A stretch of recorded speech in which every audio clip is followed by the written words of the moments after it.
धम्मपद के यमक वग्गु में एक गाथा है। शुभानुपरस्सी विहरंतं इंद्रियेषु असंगुत्तं भोजनम्हि अमत्तज्जुं कसितं हीनवीर्यं तं वे पसहति मारो वातो रुक्खं व दुर्बलम्। इसका अर्थ ये हुआ कि जो व्यक्ति काम भोग में लीन रहता है, जिसकी इंद्रियां उसके अधीन नहीं है, जिसे भोजन की सही मात्रा का ज्ञान नहीं है, जो आलसी है और परिश्रम नहीं करता, मार उसे बिल्कुल उसी प्रकार गिरा देता है जैसे वायु एक दुर्बल वृक्ष को गिरा देती है। बौद्ध साहित्य में यह कथा महाकाल चुल्लकाल की कथा के नाम से बड़ी प्रसिद्ध है और इसका स्थान है श्रावस्ती का सेतव्य नगर। यह बात है बुद्ध काल की। सेतव्य नगर में महाकाल, मध्यकाल और चुल्लकाल, ऐसे तीन भाई ये व्यापारी थे, व्यापार कर अपना जीवन यापन करते थे। बड़ा भाई जो महाकाल और छोटा भाई चुल्लकाल, ये अलग अलग जगह पर जाते हैं, अपने व्यापार के लिए कुछ चीज़ें, कुछ साहित्य, कुछ सामान खरीदते हैं और अपने गाड़ियों में ये सारा सामान लाद कर लाते हैं। और जो इनका मंझला भाई था मध्यकाल, ये उन वस्तुओं की बिक्री करता।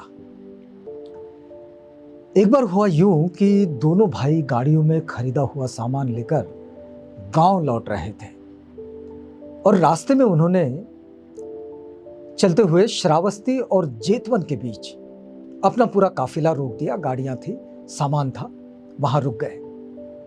अब वहां महाकाल ने कुछ उपासकों को तथागत बुद्ध का उपदेश सुनने के लिए जाते हुए देखा। अब इसके मन में भी उत्सुकता हो गई, तो उत्सुकतावश उसने अपने भाई से कहा, चुल्लकाल से, कि भैया बैलगाड़ियों की निगरानी रखना यार। तो बैलगाड़ियों की निगरानी का जिम्मा अपने छोटे भाई पर देकर वो स्वयं तथागत की धम्म सभा में चले गए। वहां जाकर उन्होंने वंदन किया, प्रणाम किया और धम्म कथा वे सुनने लगे। तथागत ने उस दिन दुख स्कंद सूत्र पर प्रवचन दिया। यह सुनकर महाकाल को शरीर की नश्वरता का भान हो गया। उसे समझ में आया कि शरीर की नश्वरता क्या है। उसने तुरंत प्रव्रजित होने का निर्णय ले लिया। उसका प्रव्रज्जा का मन बन गया। वो तथागत के पास गया, प्रव्रज्जा की प्रार्थना करने गया, प्रार्थना की। तो तथागत बुद्ध ने पूछा कि क्या तुम्हारे पास ऐसा कोई है जो इस प्रव्रज्जा की अनुमति देगा? क्योंकि ये भिक्षु संघ में प्रव्रजित होने के लिए ये विशेषता भी है कि जब तक कोई अनुमति नहीं देता, मतलब परिवार का सदस्य, तब तक वो प्रव्रजित नहीं होते हैं। भिक्षु जो भिक्षु संघ के सदस्य होते हैं, वे प्रव्रज्जा ग्रहण करने से पहले, परिव्राजक बनने से पहले उन्हें परमिशन लेनी होती है। तब महाकाल ने अपने छोटे भाई चुल्लकाल को बुलाया और चुल्लकाल आया। उस छोटे भाई ने अपने बड़े भाई को समझाने की बहुत कोशिश की। उसने कहा कि भाई प्रव्रज्जा धारण ना करो, लेकिन महाकाल नहीं माना। वह प्रव्रजित हुआ। छोटे भाई ने भी प्रव्रज्जा ले ली। अब उसने देखा कि बड़ा भाई प्रव्रजित हो गया, तो ये छोटा भाई भी प्रव्रजित हो गया। अब दोनों की स्थिति तो एक सी थी कि दोनों प्रव्रजित थे। अब महाकाल बड़ी कड़ी साधना करते करते बड़े कम समय में अरहत्व तक पहुंच गया। लेकिन इसके बिल्कुल विपरीत उसका छोटा भाई चुल्लकाल, इसका मन साधना में बिल्कुल नहीं लगता था। वास्तव में वो विहार में ये सोचकर रह रहा था कि मैं एक न एक दिन अपने भाई को फिर गृहस्थ आश्रम में वापस ले जाऊंगा, उसे फिर से मैं गृहस्थ बनाऊंगा, उसे मैं वापस खींच लूंगा। अब ये मानकर वो विहार में रुका हुआ था। महाकाल के अरहत्व प्राप्ति के बाद एक दिन ऐसा आया कि तथागत भिक्षु संघ के साथ चारिका के लिए निकल पड़े और चारिका करते करते वे सेतव्य में सिंस पावन में पधारे।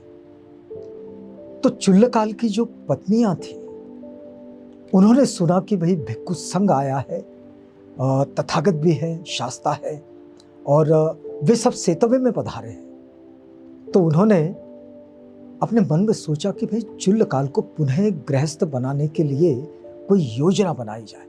उन्होंने योजना बनाई और तथागत को और भिक्खु संघ को भोजन दान के लिए अपने यहां आमंत्रित किया। तथागत ने मौन रहकर इस निमंत्रण को स्वीकार किया और फिर भोजन की व्यवस्था ठीक है नहीं है, कैसी है, क्या व्यवस्था है, ये देखने के लिए उन्होंने चुल्लकाल को ही पहले भेज दिया। अब चुल्लकाल के वहां पहुंचने पर उसकी जो पत्नियां थी वो तरह तरह के ताने देने लगी, उसका मजाक उड़ाने लगी, उसके वस्त्र खींचने लगी, चिवर तक खींचने लगी। उन्होंने चुल्लकाल का चिवर उतार दिया और उसकी जगह उसे सफेद वस्त्र पहनाकर उसे विहार में भेज दिया, जहां तथागत और भिक्खु संघ रुका हुआ था। तो चुल्लकाल को प्रव्रजित हुए अभी 1 वर्ष भी नहीं हुआ था, लगभग 1 वर्ष का ही समय हुआ था। लेकिन इस 1 वर्ष में उसके भाई महाकाल ने अरहत्व को प्राप्त कर लिया था। लेकिन इसे तो 1 वर्ष भी नहीं हुआ था, उसे बुद्ध, धम्म और संघ में कोई खास श्रद्धा नहीं थी। तो उसे चिवर छोड़ने में कोई संकोच भी नहीं हुआ। क्योंकि भिक्खु संघ का भोजन था तो तथागत भिक्खु संघ के साथ वहां आए, भोजन दान हुआ, अनुमोदन हुआ और शास्ता भिक्खु संघ के साथ वापस चले गए फिर विहार की ओर। अब महाकाल की पत्नियों ने भी ये सोचा, चुल्लकाल की पत्नियों ने तो सोचा और चुल्लकाल का चिवर उतार दिया, उसे शुभ्र वस्त्र धारण करके उसे पहुंचा दिया। लेकिन वह महाकाल की पत्नियों ने भी ये सोचा कि क्यों ना महाकाल को भी गृहस्थ बना लिया जाए, इसके लिए कोई योजना बनाई जाए। फिर उन्होंने तथागत, शास्ता और भिक्खु संघ को भोजन दान के लिए एक बार फिर से अगले दिन निमंत्रित किया। लेकिन उस दिन पूर्व व्यवस्था देखने के लिए, यानी कि व्यवस्था कैसी है, क्या है, ये देखने के लिए उन्होंने महाकाल को नहीं भेजा। तथागत ने महाकाल को नहीं भेजा, बल्कि एक दूसरे भिक्षु को भेज दिया। अब वो भिक्षु ने वहां जाकर व्यवस्था देख ली। महाकाल की पत्नियां वो सब कुछ नहीं कर पाई जो चुल्लकाल की पत्नियों ने किया था। अब चुल्लकाल की 2 पत्नियां थी और महाकाल की पत्नियां थी 8। अब ये कहानी को समझिएगा। अब महाकाल की पत्नियों ने भोजन दान के उपरांत शाक्य मुनि से आग्रह किया कि महाकाल को भक्तानुमोदन के लिए छोड़ दीजिएगा, क्योंकि वे भी भिक्खु संघ के साथ भोजन के लिए आए थे। तो तथागत ने कहा ठीक है, महाकाल भक्तानुमोदन के लिए रुक जाएंगे। तथागत ने इसकी स्वीकृति दे दी। भिक्खु संघ के साथ वे स्वयं विहार की ओर निकल पड़े। अब गांव से बाहर आते ही भिक्षुओं ने तथागत से प्रश्न किया, भगवान, क्या आपने जानबूझकर महाकाल को वहां छोड़ दिया या फिर वो अनजाने में ही छूट गया? क्योंकि चुल्लकाल का अनुभव उन सबके मन को कचोट रहा था कि चुल्लकाल वहां गए और वे गृहस्थ जीवन में चले गए, भिक्षु जीवन को उन्होंने छोड़ दिया। तो उन्होंने कहा, भंते, महाकाल एक सीधे स्वभाव वाला शीलवान भिक्षु है, संभव है उसके परिवार वाले उसे फिर से गृहस्थ बना दे। तो चुल्लकाल की तो सिर्फ 2 पत्नियां हैं, लेकिन महाकाल की तो 8 है। तो शाक्य मुनि ने रुककर भिक्षुओं को समझाया, क्या तुम चुल्लकाल और महाकाल को एक जैसा मानकर गलती कर रहे हो? तथागत कहते हैं, क्या तुम चुल्लकाल और महाकाल को एक जैसा मान रहे हो? तुम यदि ऐसा मान रहे हो तो ऐसा मानकर तुम गलती कर रहे हो, क्योंकि चुल्लकाल और महाकाल दोनों एक जैसे नहीं है। चुल्लकाल तो विहार में रहते हुए भी हमेशा गृहस्थ जीवन का ही चिंतन करता रहा। वह इस प्रकार व्यवहार करता था जैसे वो नदी के किनारे का कोई एक दुर्बल वृक्ष हो जो जरा सी हवा के झोंके से उखड़कर गिर सकता है। दूसरी ओर महाकाल की प्रव्रज्ञा लेने के बाद महाकाल गृहस्थ जीवन को एक बाधा के रूप में देखता रहा है। वह तो एक चट्टान की तरह है जिस पर किसी भी तूफान का कोई असर नहीं पड़ता। उधर महाकाल की पत्नियां भी चुल्लकाल की पत्नियों की तरह पति के चीवर बदलने की कोशिश करने लगी, लेकिन महाकाल ने तुरंत परिस्थिति को, उसकी गंभीरता को भांप लिया और वो अपने घर से बाहर निकला और वहां से बाहर आकर वो सीधे गांव के बाहर वहां पहुंचा जहां भिक्षुगण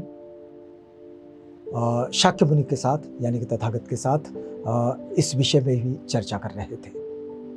तब तथागत ने कहा, अशुभानुपरस्य विहरन्तम् इंद्रियेषु सुसंयुक्तं भोजनम्हि च मत्तज्जुं सद्धं आरද්ධ विरयम् तं वे नप्प सहिति मारो वातो सेलंग व पब्बतंग।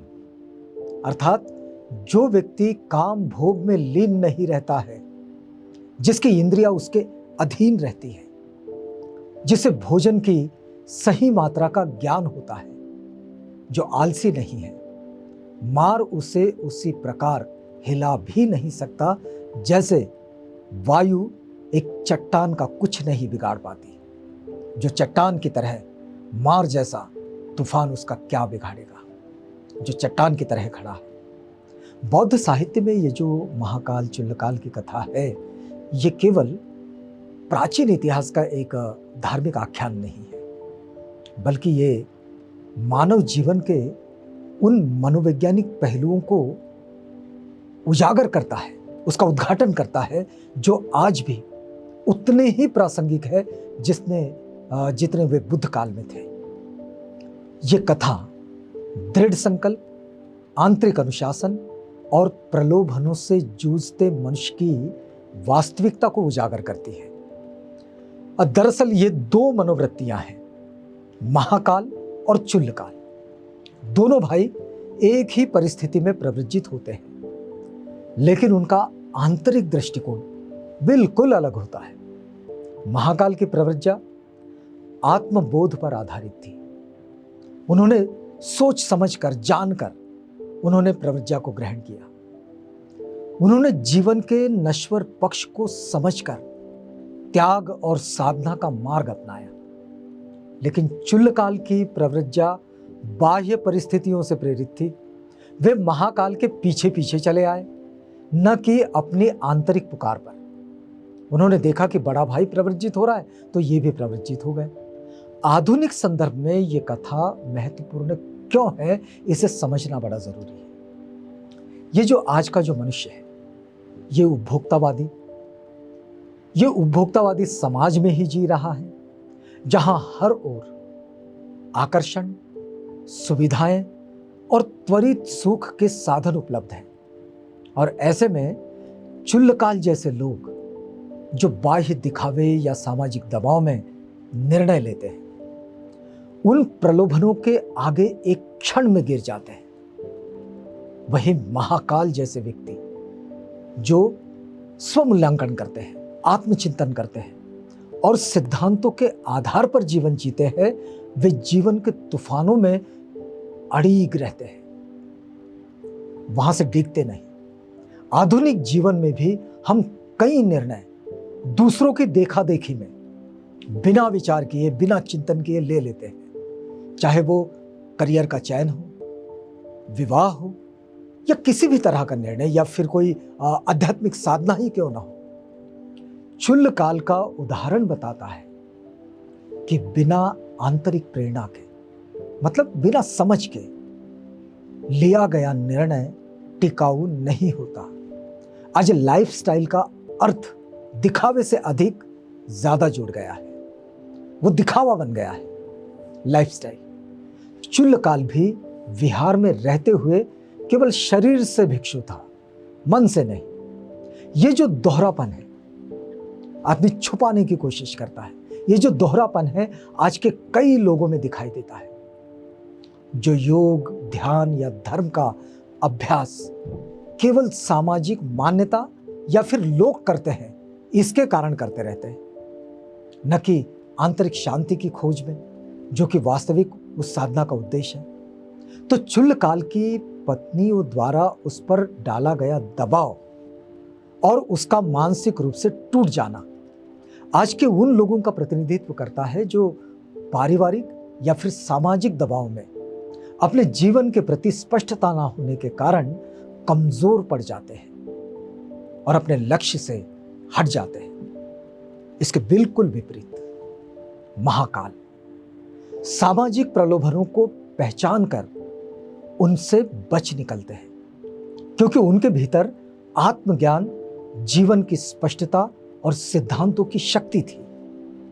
महाकाल अर्हतों को प्राप्त कर जीवन को पूर्णत्व की ओर ले जाते हैं।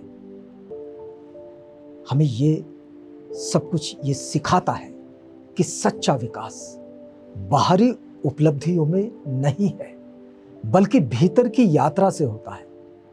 आज की मानसिक अशांति, अवसाद या फिर अस्तित्व की उलझनें, ये सब उसी का परिणाम है। जब हम भीतर से मजबूत नहीं होते, अंदर हमने कुछ निश्चय नहीं किए होते, हमारे पास जीवन की स्पष्टता नहीं होती। महाकाल और चुल्लकाल के रूप में तथागत बुद्ध ने हमें दो प्रकार के व्यक्तित्व दिखाए। एक वो जो जीवन के थपेड़ों के आगे टिक नहीं पाता, कमजोर वृक्ष की भांति गिर जाता है, और दूसरा वो जो चट्टान की तरह अडिग, शांत और स्थिर रहता है, चाहे परिस्थितियां कैसी भी हो। आज का युग मानसिक धैर्य और स्पष्ट दृष्टिकोण की मांग करता है। इस कथा से हम ये सीखने को प्रयास कर सकते हैं, या फिर इस कथा से हम ये सीख सकते हैं कि केवल शारीरिक या सामाजिक स्थिति नहीं, बल्कि अपनी मानसिक आंतरिक तैयारी ही किसी भी साधना, किसी भी लक्ष्य या जीवन के उद्देश्य को सफल बना सकती है। इस तेज दौड़ती दुनिया में जहां हर क्षण हम किसी न किसी मार्ग से टकरा रहे हैं, वह भौतिकता हो, भावनात्मक असंतुलन हो या सामाजिक दबाव हो, हमें यह निर्णय लेना होगा कि हम चुल्लकाल बनेंगे या फिर महाकाल।